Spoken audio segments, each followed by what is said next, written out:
आज आम बनैबा ओडिशार गोटे ऑथेंटिक रेसिपी चारू जहाँकि आमर दक्षिण ओडिशा रे बहुत ही फेमस समस्ते खाइबा बहुत भल पाई थांती आउ चारू टिके हेगले ना आउ कोनोसी तरकारी लेड़ा नथाय। तो आज आम बनैबा टमाटो चारू अति सहज रे छुआठू बड़ पर्यंत खाइबा समस्ते बहुत ही पसंद करेंगे।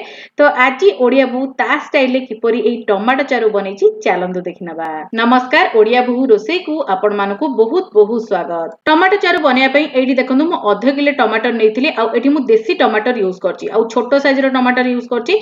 छोटो साइज रो टमाटर नेले बहुत बढ़िया लागिथे आउ खट्टा मध्ये बहुत बढ़िया रहिथाय। आपण जेमिति चाहिबे सेमिति टमाटर नै परिबे। एठी जदि आपण हाइब्रिड टमाटर नउछन्ती ताले आपण टिके तेंतुली रो यूज करे पड़िबो। एठी ओडे हमें मसला प्रस्तुत करबा सेति पे एठी नेछि 10 रु 12 टी गोलो मरच जोटा कि बहुत बढ़िया रागपण दबो गोटे आउ टिके नाकु जीरा एडी दे देबा आउ एठी हमें देबा टिके नाकु धनिया पत्र।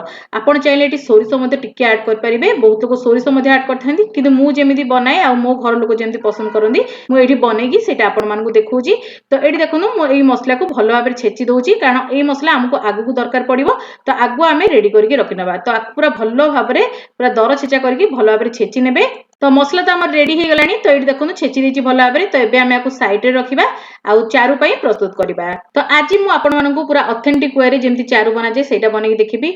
बहुत लोक कोन करंती ना टमाटो को बाटिकी तापरे छाणीकी ताकू आपण बनै परिबे चारू सेमति भी आपण बनै परिबे किछ असुविधा नै। किंतु जेमति हमर नॉर्मली ऑथेंटिक आगुरु बना जाउतला पुराना काल रे तो मु सेमिति बनेकी देखौची। आपण को कड़ाई रे सिझै परिबे। बेटी डायरेक्ट प्रेशर कुकर एथि पई सिझै दउची कारण टिके सहज होबा आ जल्दी सिझी जिवो। आ एठी देखुनु टमाटर रे मु मात्र गोटे कप पानी दे देइची आउ एतिकी पानी देबे। बेसी पानी देले पुनी प्रेशर कुकर रु बाहर को पळे आसीबा चांस रहिथाय। तो अल्प पानी दियंतु जेमति कि हमर टमाटर बहुत बढ़िया भाबरे बॉईल जिवो। हमें पछरे पानी मिसेबा आउ एठी दे दियंतु स्वाद अनुसार पूरा लूण तापरे हल्का हाथ रे सब जिंस को भलो भाबरे मिसेई नियंतु। तापरे लीड को कवर कर नियंतु आउ चारोटी सीटी आपण दे दियंतु। चारोटी सीटी रे आपनको टमाटर बहुत बढ़िया भाबरे सिझी जायथाय। चारोटी सीटी देला परे एठी देखुनु म आपण मानकु लीड को खोली की देखौची ठंडा हला परे। तो एठी देखुनु टमाटर हमर बहुत बढ़िया भाबरे सिझी जायची।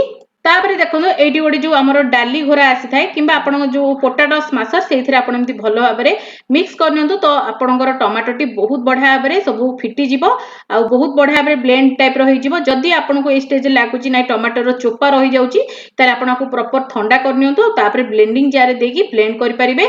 किंतु एमति रे मोर बहुत बढ़िया भाबरे ब्लेंड हो जायतला तो मु आ ब्लेंड करली नाही। तो आपण देखि परतबे बहुत बढ़िया भाबरे हमर एटी ब्लेंड हो जाईची आ बेसी भी दाना नाही आ ए एमितिया घोरा जदि आपण पाखे अछि तो बहुत सहज रे हेई जिवो।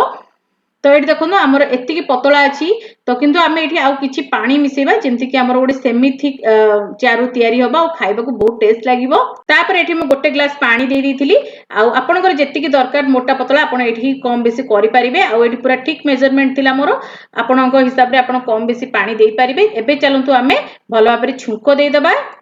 छुंक देवा पई एठी गोटे कड़ाई बसई देइची आ एठी मु ऐड करछि रिफाइंड ऑयल 2 रु 3 चम्मच रिफाइंड ऑयल देइची छोटो चम्मच रे। आपन हिसाब रे कम बेसी कर परिबे किंतु एठी तेल कम देले भी चलिबो किछ असुविधा नै। तेल को भला भाबरे गरम हबा को दबा। तापर हम एठी ऐड करबा पंचु फुटण। पंचु फुटण रे बहुत बढ़िया बास्ना आस्ते हमर चारू रो। दुईटी सुखिला लंका देई देइची भलो फ्लेवर आसिया पई गोटे बहुत बढ़िया बास्ना आस्ते लंका रो। तो एठी लंका ऐड करंतु कंचा लंका मध्ये आपण एठी ऐड करंतु। कंचा लंका दुईटी को मैं एठी स्प्लिट करके देई देइची बहुत बढ़िया बास्ना आस्ते। कंचा लंका और सुखिला लंका को भलो भाबरे भाजी हेबा को टिके हल्का दियंतु।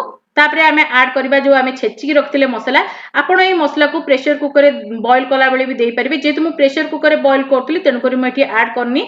एमिति दबा द्वारा छुकरे बहुत बड़ा बास्ना आसी। जदि आपण कड़ाई रे बॉईल करछन्ती टमाटर को ताले आपण एईटा को आपण बॉईल हेला बेले को देई परिबे तो बहुत बड़ा बास्ना रहइबो सेतिरे।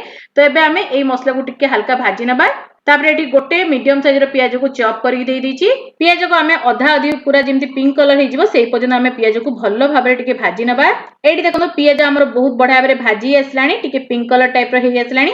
तो एबे आमे एथिरे दबा गोटे स्पून पूरा रसुन को छेची के आ एठी 10 रु 12 गुला रसुन मु नेइतिली आ टिके रंग भुसम पत्र दे देबा। रसुन भुसम पत्र रो स्मेल एई चारू रे बहुत बढ़िया आसे। जमा भी स्किप करिवेनी जहा भी एठी दियंतु आ भलो भाबरे रसुन को पूरा फ्राई करंतु जेमति कि टिके ब्राउन टाइप रो कलर हे जिवो तो बहुत बढ़िया स्मेल आसीबो। तापर टिके 2 पिंच मु एठी देची हेंगु। हेंगुर बास्ना बहुत बढ़िया आसे चारू रे। जदि नाही आपण स्किप कर परिबे किछि असुविधा नै। तो एडी भल्लो भाबरे आमे भाजी नेबा सब जिंस को देखंतु एडी हमर रसुन बहुत बढ़िया भाबरे भाजी आसलानी पियाज मध्ये ता सहित बहुत बढ़िया भाबरे भाजी जाईची। एबे हमर तड़का पूरा रेडी। एबे आमे ऐड करबा टमाटर प्यूरी को जोटा कि हमर आमे बनेकी रखिथिले। देखंतु केते सुंदर हमर चारू लागुची संगे संगे टिके घोड़े दियंतु तो बास्ना बाहर को आसीबनी बहुत बढ़िया बास्ना रहिते। आ एडी 1 रु 2 मिनिट रखि साला परे मु लो फ्लेम रे रखिथिली। तो एडी देखंतु बाहर करी आनची। आ देखंतु एडी मु दउची 1 स्पून चीनी। आ एडी चीनी दबा द्वारा मिठा होइनी हमर चारू किंतु गोटे टेस्ट बैलेंस होई थाए। आ बहुत बढ़िया टेस्ट माने लागि थाए चारू रो। तापर फ्रेशनेस पई ऐड करची धनिया पत्र। एबे आमे भल्लो भाबरे चारू को टिके फुटै नबा जेमति कि गोटे फुटना पूरा बढ़िया भाबरे आसी जिवो। एडी मो चारू को घोड़े की रखि देथिली 1 मिनिट पई। तो एडी देखंतु भल्लो भाबरे पूरा फुटी आसलानी हमर चारू। आ एबे हमर चारू पूरा रेडी। आपण माने देखि पाउतबे बास्ना तो एते जोरे आसुदला जे माने कोंतुनी माने आपण खाली ए चारू लगे भात खाइ देबे। आ जेहेतु खरा दिन चलची खरा होउची ए चारू खाइबार मजा पूरा डबल। तो आपण निहाते बनातो केमति लागिला आपनकर मतामत निहाते बे शेयर करंतु। एडी मो चारू को 1 रु 2 मिनिट आ फुटेइथिली टिके ठीक हे जाई एडी चारू। तो एई भली रहले बहुत बढ़िया लागते। चलंतु एबे हमें गरमा गरम चारू को सर्व करनबा। एडी देखंतु केते सुंदर हमर चारू रेडी आइची। तो निहाती बनेबे आ केमति लागिला जणै परिबे। आ ओडिया पुरो छोटो रेसिपी भल लागथिले लाइक करिवे शेयर करिवे। चैनल ने नथिले सब्सक्राइब करिया भूलिबेनी। आ जदि फेसबुक पेज रे देखुछन निहाती एबे फॉलो करनेबे। मोर इंस्टाग्राम पेज को मते फॉलो करिया बिल्कुल भूलिबेनी। सेठी मते म आपण मन पे बहुत बढ़िया बढ़िया पोस्ट करते। आगु को आपण को ओडिया बो एमती बहुत सारा बढ़िया बढ़िया रेसिपी सब आपण मन पे नेकी आसीबो। तो आजि पई एतिकी बाय बाय।